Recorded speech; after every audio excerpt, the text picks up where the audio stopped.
नमस्कार, देख रहे हैं वेब दुनिया। मैं हूं रूना आशीष और मेरे साथ अभी है पंकज जी, जो हेलो चार्ली कहते हुए कई लोगों के दिल में हाय हेलो करते हुए आने वाले हैं और दिल जीतने वाले हैं। कैसे हैं पंकज जी आप? आप कैसे रोना जी। मैं ठीक हूँ। हेलो चार्ली का जो ट्रेलर देखा, ट्रेलर लॉन्च पे भी मैं अभी वॉच जुड़ी हुई थी। बहुत मस्ती थी उसमें, बहुत बचपना था उसमें। तो किस तरीके की एक्शन फिल्म होने वाली है, आपके नजरिए से जानना चाहती हूँ। देखिए ये कहना ठीक नहीं होगा कि बच्चों की फिल्म है हम्म। क्योंकि फिल्म तो सबके लिए है, बड़े हम्म। बूढ़े। लेकिन इट्स वेरी किड फ्रेंडली, मतलब बच्चों को मजा आएगा ज्यादा। तो क्योंकि उसमें गोरिल्ला है और एडवेंचर है, कॉमेडी है, एक्शन कॉमेडी है, गिरना पड़ना भागना। तो इसलिए मुझे ऐसा लगता है कि it will be very very appealing to the children. बच्चों को ज्यादा पसंद आने की उम्मीद रख रहा हूँ। That's nice. वैसे भी पता नहीं, मैंने हमेशा सुनते आई हूँ फिल्म कई लोगों से, बच्चे का दिल जीत लिया तो पूरा परिवार आ जाता है और फिर वो पूरी परिवार की फिल्म बन जाती है। आ, जी जी। इस फिल्म को बनाने में आपको क्या क्या ध्यान रखना पड़ा? बिकॉज आई डोंट नो, अगर ये जो गोरिल्ला था ये ट्रेंड लिया गया था या फिर कुछ मे बी किसी को एक वो मुखौटा पहनाया गया था, वो कॉस्ट्यूम पहनाया। एग्जैक्टली क्या है ये गोरिल्ला? जी वो तो नहीं बताऊंगा मैं आपको उसके लिए। लेकिन हाँ ये मतलब it's a combination of everything. ये वीएफएक्स नहीं है। इस फिल्म में एक असली गोरिल्ला भी है और एक नकली गोरिल्ला भी है जो कहानी में जुड़ा हुआ है। तो it's a combination of both, मैं ये कहूंगा आपसे। बाकी आपके लिए सस्पेंस है, ऑडियंस के लिए सस्पेंस है। जब आप फिल्म देखेंगे, अगर मैं अभी बताता हूँ तो शायद आपका मजा थोड़ा कम हो जाएगा। नहीं नहीं नहीं, मैं पक्के से जाने वाली हूँ क्योंकि बहुत इंटरेस्टिंग नजर आया है मुझको, that is for sure. Okay, at the same time आपके पुरानी, अगर मैं एक फिल्म की स्पेशली मैं बात करूंगी, मैं, मेरी पत्नी और वो, जब मैं वो फिल्म उस समय देख रही थी तो मुझे बहुत सेंसिटिव लगी थी। आई थिंक बहुत ही ऐसे टॉपिक को छेड़ा था, छुआ गया था और डील किया गया था जिसके बारे में हर कोई बोलता नहीं है। तो जी थोड़ा सा उसके बारे में जानना चाहती हूँ, क्योंकि every man will not accept कि थोड़ा सा इनसिक्योरिटी है अपनी वाइफ को लेकर। हाँ, मतलब वो एक मेल इनसिक्योरिटी के ऊपर बेस्ड थी वो फिल्म। और मेरे ख्याल से वो एक बड़ा पैन वर्ल्ड सब्जेक्ट है। मतलब आप दुनिया में कहीं भी चले जाएं, ये एक ऐसी चीज है जो किसी के साथ भी हो सकती है। जरूरी नहीं है कि वो इंडिया में ही हो। और खासकर वो एक बड़े संभले सुलझे हुए इंसान के साथ हो जिनकी 36-37 साल उम्र है और वो काफी रिस्पॉन्सिबल है, तो और भी मजाकिया हो जाती है। तो वो उसके ऊपर थी वो फिल्म। आई एम श्योर जब एक लेखक डायरेक्शन में जाता है जी। तो वो ऐसी क्या क्या अच्छी बातें उसको मदद करती है जो उसे एक बेहतरीन डायरेक्टर बनाती है और उसके जरिए एक बेहतरीन फिल्म शायद लोगों के सामने आती हो। मुझे ऐसा लगता है इसमें एक ही चीज का ध्यान रखना ज्यादा जरूरी होता है, क्योंकि एक लेखक अक्सर अपने लिखी हुई चीजों से प्यार में पड़ जाता है। अच्छा। और उसको ऐसा लगता है कि ये मैंने जो लिखा है बहुत बढ़िया है और बहुत अच्छा है और बहुत मजेदार है। और तो मुझे ऐसा लगता है कि जब आप लिखते हैं तब आप the whole canvas is wide open. लेकिन जब फिल्म बन जाती है और जब उसकी एडिटिंग करते हैं तब हमको बड़ा रूथलेस होना पड़ता है। और हम अपनी ही लिखी हुई चीज को नकार देते हैं, काट देते हैं, फेंक देते हैं, नहीं यूज करते हैं। तो मुझे ऐसा लगता है वो एक एक एक बैलेंस बनाए रखना बहुत जरूरी है between a writer and a director.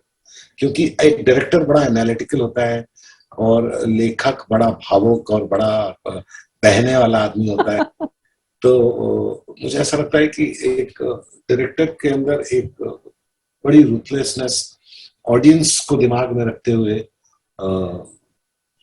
होना पड़ता है उसको वैसा। जबकि एक राइटर को वैसा नहीं होता और होना भी नहीं चाहिए, वरना उसकी फिर उड़ान, इमेजिनेशन की उड़ान भरेगी नहीं। मतलब वो पहले ही अपने आप को, अपनी चीजों को कर्टेल कर देगा। तो ये एक मतलब साफ डिस्टिंक्शन है between a writer and a director.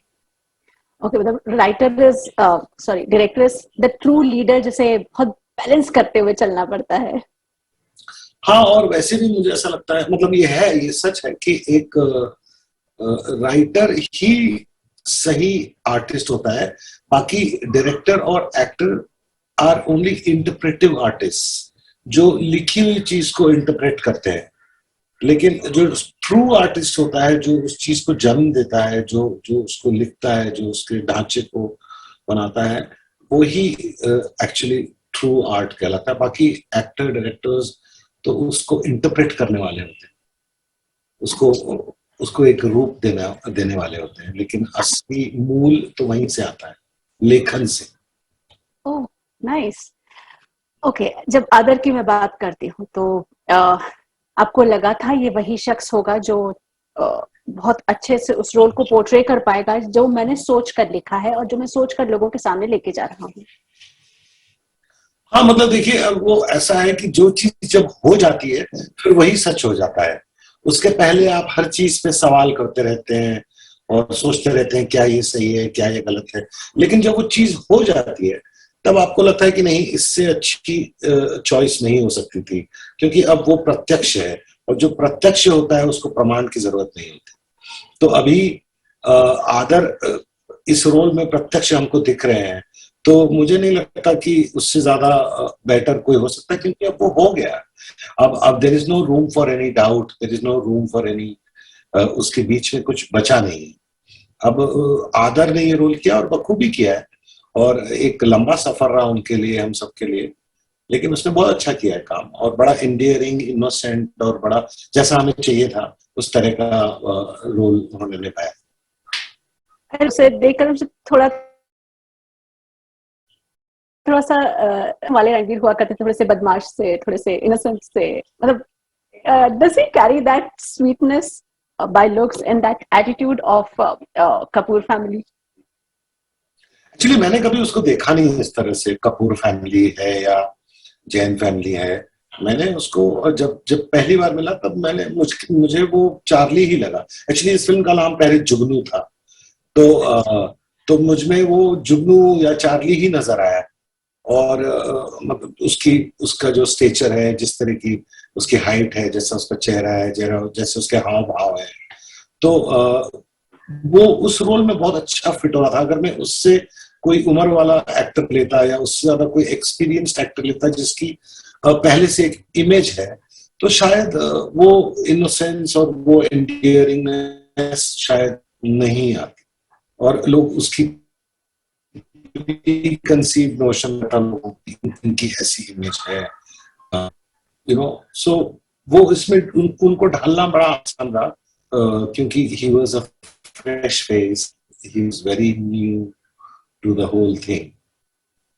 और आप खुद कितना पशु प्रेमी है, आप कितना एनिमल लवर अपने आप को मानते हैं, क्योंकि एक एनिमल लवर होने की वजह से एक अलग से स्वीटनेस या एक बहुत सोबरनेस आती है किसी भी एनिमल या एनिमल रिलेटेड सब्जेक्ट को डील करने में। फाइनली है तो गोरिल्ला। हाँ, मतलब मैं भी उतने एनिमल लवर हूँ जितने बाकी लोग, मतलब लोग मिलते हैं, तो ऐसा कुछ हटके तो नहीं है। Do you have pets? Yes, I had 2 dogs. Oh, lovely.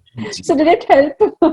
नहीं, मतलब ऐसा तो नहीं, हाँ, एक एनिमल की इंस्टिंक्ट और एनिमल और ह्यूमन एनिमल इंटरेक्शन का जहां तक जो पहलू है, वो उसके बारे में थोड़ा आइडिया था मुझे कि जानवर ऐसे करते हैं, इट्स वेरी इंस्टिंक्टिव। एनिमल में कोई धोखा मलाल कुछ नहीं होता। एनिमल्स आर प्रीटी रॉ, और उनकी फीलिंग्स और उनके जो इंटरेक्शंस होते हैं वो बड़े अनअडल्टरेटेड होते हैं।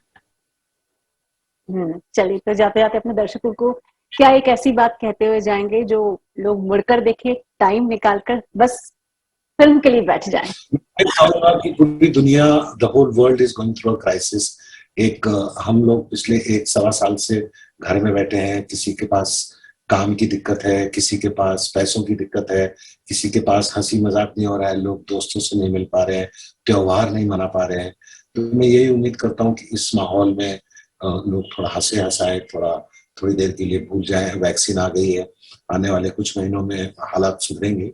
तब तक के लिए मैं उम्मीद करता हूँ कि we can share some laughter, some fun, some happiness around, specially for children, जो कि पिछले 1 साल से बिल्कुल ही घरों में बंद पड़े हैं और वो बता भी नहीं पा रहे हैं कि उनके ऊपर क्या गुजर रहा है। True true true true. चलिए शुक्रिया, थैंक्स लॉट की पूरी बातचीत करने के लिए, वेब दुनिया से बातचीत करने के लिए शुक्रिया। Thank you so much. Web दुनिया की सभी से अपील है कि भीड़ भाड़ से बचें, मास्क पहने व सैनिटाइजर का इस्तेमाल करें, साथ ही सोशल डिस्टेंसिंग का पूरा पालन करें।